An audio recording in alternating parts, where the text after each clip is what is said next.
Hello, I'm Steve Peterson, principal at Aspen Elementary. I'm here with my third grade team. We're here to talk about the lesson study that we planned and observed each other with, and also we're going to discuss the effect of instruction.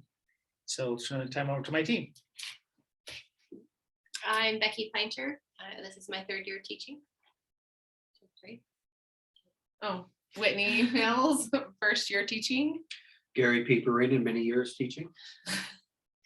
To start off, we wanted to talk about our planning process that we did as a team. To start off, we looked at the priority standard for this particular lesson, opened eye observation as a team, and looked at the learning target for the lesson, looked at the proficiency scale and what we needed to make sure the kids did in order to show that they were proficient.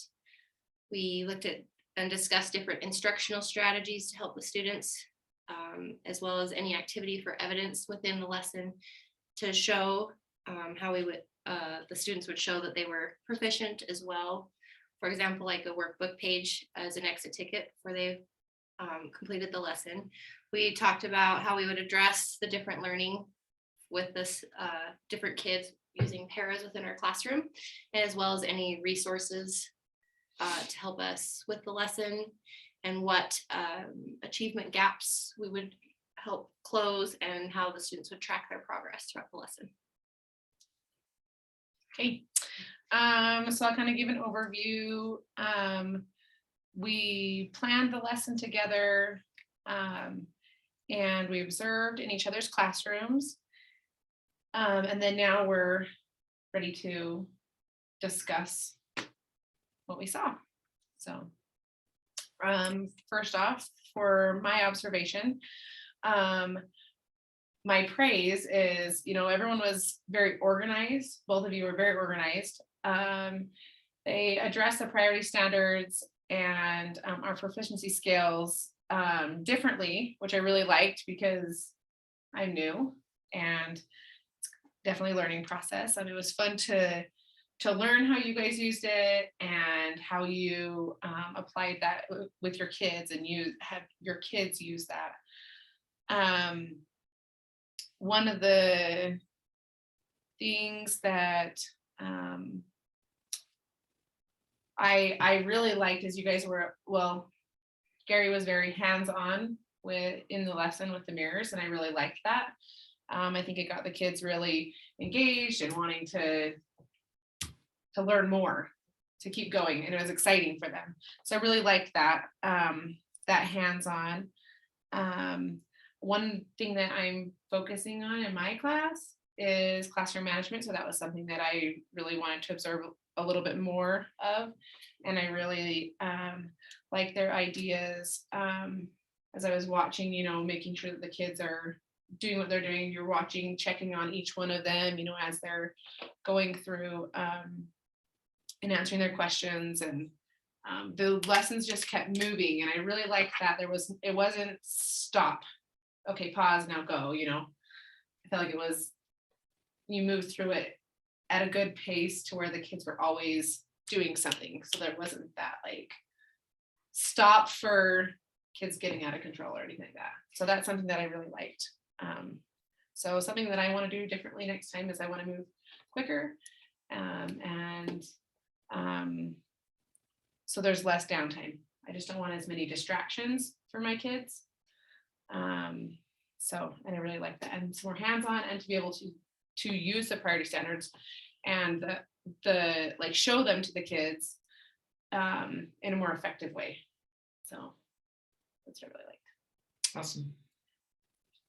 I would say for my praise, I really liked how Gary made sure to address the priority standard at the beginning, as well as circulating back at the end of the lesson to remind the kids what it was exactly you're working on, and that you had it posted on the back of your room on the board to help the kids actually see it, not just hear you mention it.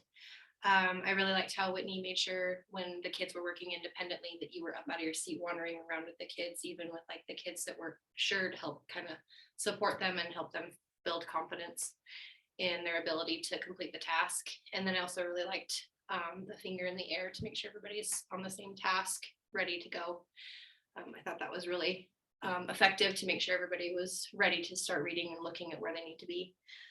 I would say what I would like to take back in my own practice is definitely to make sure I'm always hitting right back to the learning target, and I hit it at the beginning, but sometimes ready to let the kids release in the activity instead of reminding them again what it is they're working on, to explicitly talk about that. So I think I will try to work on that.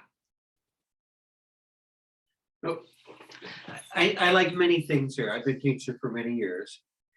And this is the first time that we've done a collaborative exercise where we're observing each other. Seeing how we interact with the curriculum differently here and that stuff. To me, that's a big boon. To see what you take and how you present it to your kids, and that I could take that back to mine. I think we need to do more of that. We need to share more on what we have discovered, what are effective teaching methods. Mhm. You know, I've always believed in that philosophy of what I hear, I forget. What I see, I remember. What I do, I know. So if we can not only tell the kids and show the kids and have them interact with the curriculum, we'll have more success. Now, one of the things I really liked also, we even went into some of the weeds there, as far as on some of the slides that you guys had in your classroom, the syllabification of the vocabulary in the curriculum. I think that's a good idea, because kids struggle with some of that lengthened vocabulary. Mhm. So overall, again, I've been teaching many years, and this is the first time that we've come together and done this, and I think that's going to really add to the model of effective teaching here in third grade. Mhm. All right, well, thank you. Hopefully you enjoyed this presentation presented by the Aspen third grade team. Good day.